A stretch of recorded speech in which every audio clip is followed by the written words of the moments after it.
Saudara-saudari yang terkasih di dalam Kristus, selamat pagi. Salam jumpa lagi dalam Sabda Siap Saji. Minggu 2 Februari 2025, Pesta Yesus dipersembahkan di Bait Allah. Dalam nama Bapa dan Putra dan Roh Kudus. Amin. Siapkan hai umat Allah peraduan yang terindah, sambutlah Yesus Tuhanmu sebagai pengantin baru. Hai Simeon, bergegaslah, pergilah masuk ke Nisah. Di sana akan kau jumpai yang lama sudah kau nanti. Majulah Santa Maria, mempersembahkan putra. Siapkan juga hatimu untuk tusukan sembilu. Terpujilah Kristus Tuhan pada hari penampakan bersama Bapa dan Roh-Nya yang mulia selamanya. Amin. Marilah kita berdoa. Allah Bapa yang Maha Kuasa dan Kekal, hari ini Putra Tunggal-Mu yang telah menjadi manusia seperti kami, dipersembahkan kepadamu di Kanisa. Di hadapan hadirat-Mu yang agung kami mohon dengan rendah hati, sucikanlah hati dan budi kami, agar kami pun menjadi persembahan yang pantas bagimu. Dengan pengantaran Tuhan kami Yesus Kristus, Putra-Mu, yang hidup dan berkuasa bersama Dikau dalam persatuan Roh Kudus, Allah sepanjang segala masa. Amin. Amin. Tuhan bersamamu Dan bersama rohmu. Inilah Injil Yesus Kristus menurut Lukas. Dimuliakanlah Tuhan. Ketika genap waktu pentakhiran menurut hukum Taurat Musa, Maria dan Yusuf membawa Yesus ke Yerusalem untuk menyerahkannya kepada Tuhan seperti ada tertulis dalam hukum Tuhan. Semua anak laki-laki sulung harus dikuduskan bagi Allah. Juga mereka datang untuk mempersembahkan kurban menurut apa yang difirmankan dalam hukum Tuhan, yaitu sepasang burung tekukur atau 2 ekor anak burung merpati. Waktu itu adalah di Yerusalem seorang bernama Simeon. Ia seorang yang benar dan saleh hidupnya, yang menantikan penghiburan bagi Israel. Roh Kudus ada di atasnya dan kepadanya telah dinyatakan oleh Roh Kudus bahwa ia tidak akan mati sebelum melihat Mesias, itu dia yang diurapi Tuhan. Atas dorongan Roh Kudus, Simeon datang ke Bait Allah. Ketika Yesus anak itu dibawa masuk oleh orang tuanya untuk melakukan kepadanya apa yang ditentukan hukum Taurat, Simeon menyambut anak itu dan menatangnya sambil memuji Allah. Katanya, "Sekarang Tuhan, biarkanlah hamba-Mu ini pergi dalam damai sejahtera, sesuai dengan firman-Mu. Sebab mataku telah melihat keselamatan yang daripada-Mu, yang telah Engkau sediakan di hadapan segala bangsa, yaitu terang yang menjadi pernyataan bagi bangsa-bangsa lain dan menjadi kemuliaan bagi umat-Mu Israel."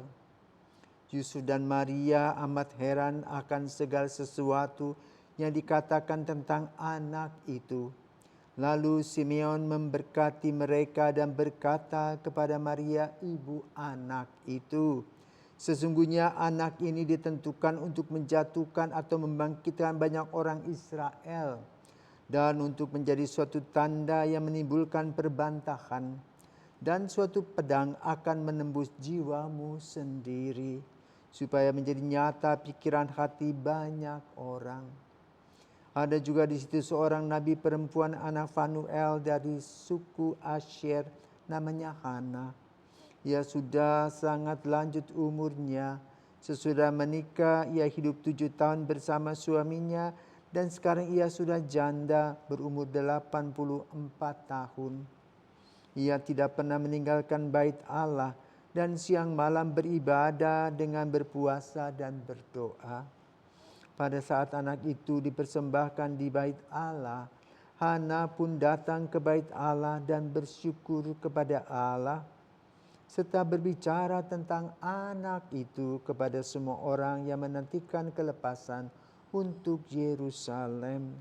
Setelah menyelesaikan semua yang harus dilakukan menurut hukum Tuhan, kembalilah Maria dan Yusuf serta anak itu ke kota kediamannya, yaitu Nazaret, di Galilea.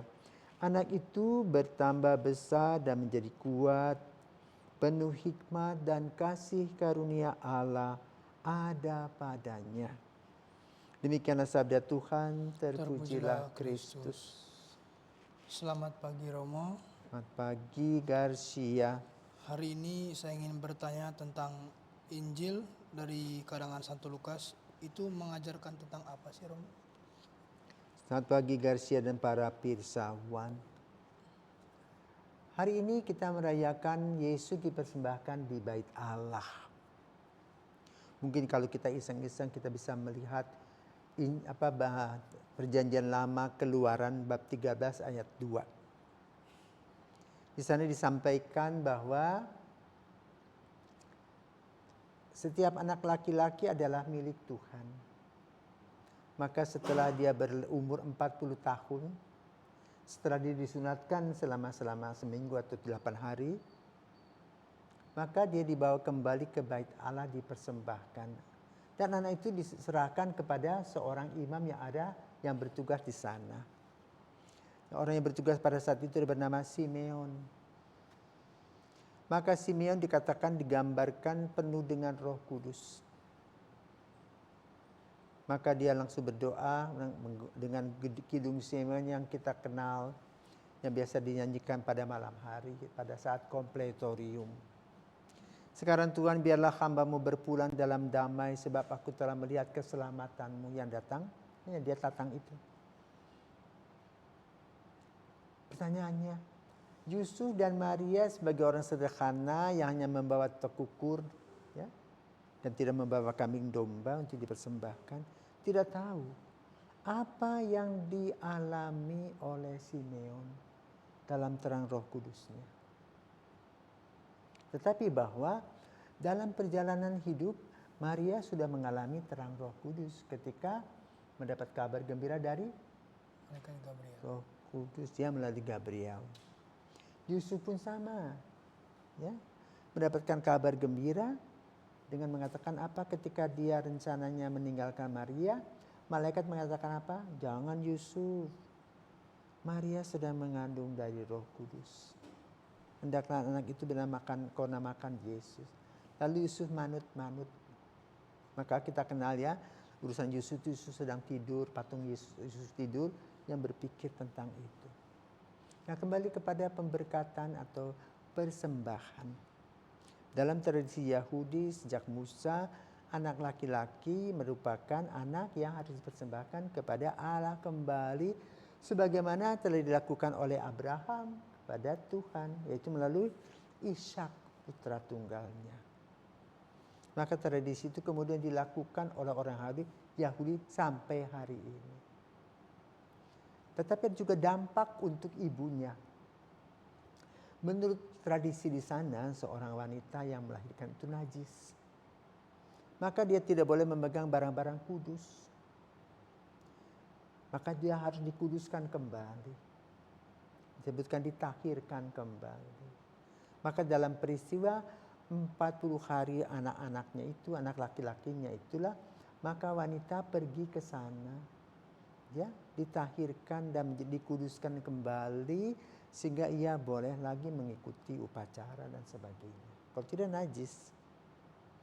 Maka dalam persembahan Yesus di Bait Allah ada beberapa hal yang kita perlu renungkan. Yang pertama,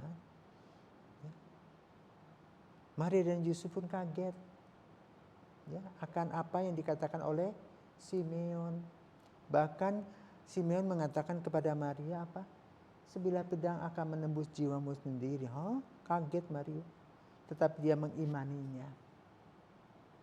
Dan Hana sebagai perempuan yang boleh katakan tidak berfungsi di sana, hanya bersih-bersih saja. Dia juga tidak menatang bayi itu karena tidak ada urusan dengan perempuan. Maka dia menceritakan tentang siapakah bayi itu. Mereka ternyata merupakan sebuah kelompok yang disebut kelompok Anawim yang menantikan kedatangan dan kehadiran Yesus Sang Juru Selamat. Karena itu dalam pesta persembahan Yesus di Bait Allah, kita diingatkan bahwa anak yang lahir sebagai manusia kecil tadi adalah putra Allah. Dikembalikan kepada Allah karena Allah sendiri yang memberi dan Allah sendiri akan mengambilnya. Karena itu Allah memberikan kepada kita putranya untuk sang juru selamat kita. Injil Lukas yang diambil ya, dari peristiwa kanak-kanak Yesus yang memang merupakan sebuah gambaran bagaimana Lukas melihat proses bayi kecil seperti kita lahir juga sebagai manusia yang mengalami proses pertumbuhan dan perkembangan yang dikasihi oleh orang tua kita. Dan untuk persembahan ini diingatkan kepada setiap orang tua bahwa Allah menitipkan putra-putrinya, apalagi kepada Yusuf dan Maria, putranya sendiri, untuk dipelihara dengan penuh kasih melalui keteladanan dan doa-doa. Maka dalam hari di mana Yesus dipersembahkan di Bait Allah, kita ingat anak-anak kecil, terutama anak-anak yang dibuang oleh orang tuanya, yang tidak diakui bahkan digugurkan. Agar mereka sadar bahwa apa yang Tuhan berikan di dalam kandungan adalah hadiah yang terindah, karena orang ini adalah orang yang hidup. Dan setelah Yesus perhatikan, ya, Yesus beri semuanya, maka segala sesuatu yang menjadi berkat bagi Yesus. Semoga hari persembahan ini menjadi berkat bagi keluarga kita dan anak-anak kita. Amin. Selamat pagi.